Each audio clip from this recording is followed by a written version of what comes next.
به سكنوا وبه من خوفهم أمنوا. Jemaah-jemaah yang dimuliakan oleh Allah, kewajiban khatib dalam setiap khutbah agar seupianya mengajak bersama-sama untuk meningkatkan ketakwaan kepada Allah. Di hari, di waktu, dan di tempat yang mulia dan dimuliakan Allah ini, saya ingin mengajak bersama-sama, marilah kita tingkatkan keimanan, ketakwaan kita kepada Allah dengan menjalankan semua perintah-perintahnya dan menjauhi larangannya semampu kita. Dengan bekal takwa inilah yang nantinya yang menjadikan kita semua menjadi orang-orang yang selalu bahagia di dunia ini dan bahagia di akhirat nanti.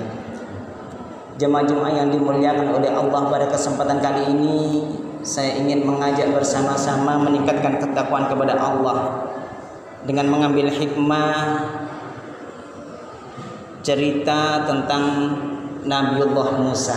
Hikmah dari Nabiullah Musa. Nabiullah Musa adalah figur nabi dan rasul yang mendapatkan predikat sebagai nabi yang ulul azmi, dan juga mendapatkan predikat kalimullah yang sering berdialog dengan Allah. Dalam surat Toha ayat 17 dan 18, di situ ada dialog antara Allah dan Nabiullah Musa. Allah berfirman, "A'udzubillahi minasyaitonir rajim. Wa ma tilka biyaminika ya Musa? Qala hiya asaya atawakka'u 'alayha wa ahushu biha 'ala ghanami wa liya fiha ma'aribu ukhra." Shadaqallahul azim. Hadirin, di ayat ke-17 Allah berkata kepada Nabiullah Musa, "Wa ma tilka biyaminika ya Musa?" Wahai Musa, apakah di tangan kananmu itu wahai Musa? Jawaban Nabiullah Musa pada ayat ke-18, "Qala hiya asaya atawakka'u 'alaiha wa ahushu biha 'ala ghanami wa liya fiha ma'aribu ukhra." Yang artinya, ya Allah, Nabiullah Musa berkata, ini adalah tongkatku, hiya asaya atawakka'u 'alaiha. Kata Nabiullah Musa, aku bertumpu kepadanya, saya pakai tongkat untuk berjalan. Bukan cuma begitu, wa ahushu biha 'ala ghanami. Kata Nabiullah Musa, dan dengan tongkat ini ya Allah, aku merontokkan daun-daun sebagai makanan kambing ternakku. Dan kata-kata yang terakhir dari Nabiullah Musa, waliya fiha ma'aribu ukhra, dan bagiku masih ada lagi manfaat-manfaat yang lain dari tongkat ini. Saudaraku, jemaah-jemaah yang dimuliakan oleh Allah, dialog antara Allah dan Nabiullah Musa ini adalah merupakan suatu gambaran bahwa sesungguhnya kita tidak boleh puas dengan apa yang sudah kita punyai sekarang. Kita harus mengembangkan kemampuan kita, potensi yang ada pada diri kita. Kita titik beratkan kepada akhir ayat, waliya fiha ma'aribu ukhra, dan bagiku masih ada lagi manfaat-manfaat yang lain. Ayat ini mengajarkan kepada kita, jangan pernah merasa cukup, jangan pernah merasa puas dengan apa yang kita miliki.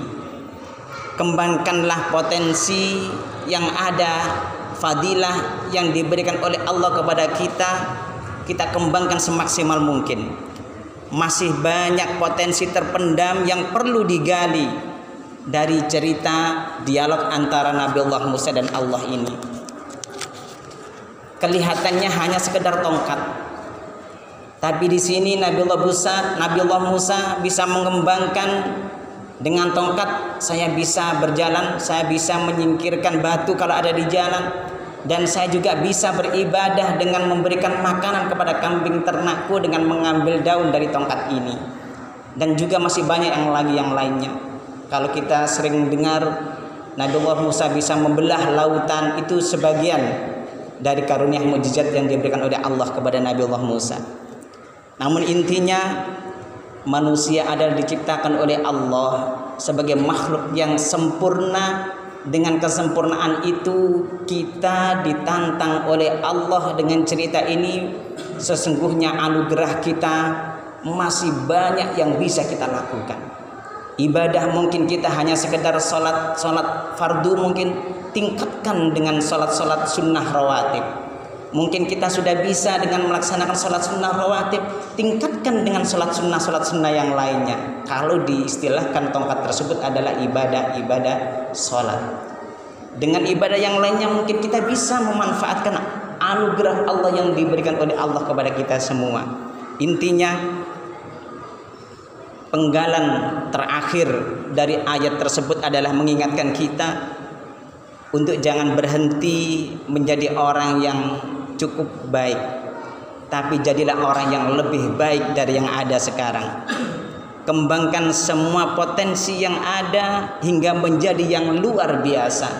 Dengan semacam itu Allah memberikan suatu gambaran dalam surat At-Tin ayat 4, a'udzubillahi minasyaitonirrajim.